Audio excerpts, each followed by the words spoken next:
Homeostasis is the property of a system within the body of a living organism where variables like concentration of substances are actively regulated to remain nearly constant. The word originates from Greek, homeo meaning similar and stasis meaning standing still, indicating staying the same.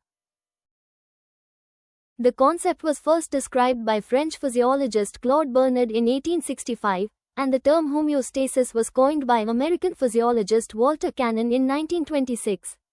Cannon identified that homeostasis maintains physiological variables like blood pressure, temperature, and pH within defined normal ranges through negative feedback systems. Body temperature is a key example of homeostasis, regulated by sensors in the hypothalamus of the brain.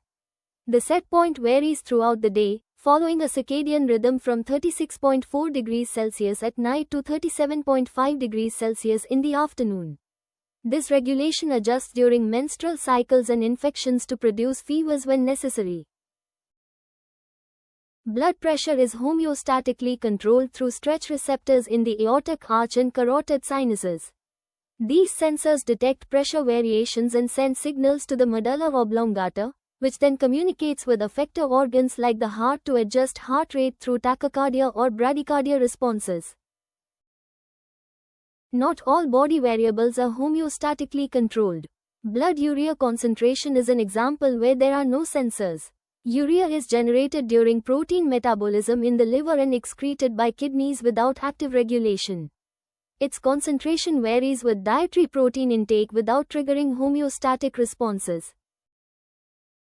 In summary, homeostasis maintains internal stability for critical variables like temperature, pH, and blood pressure through sophisticated feedback systems.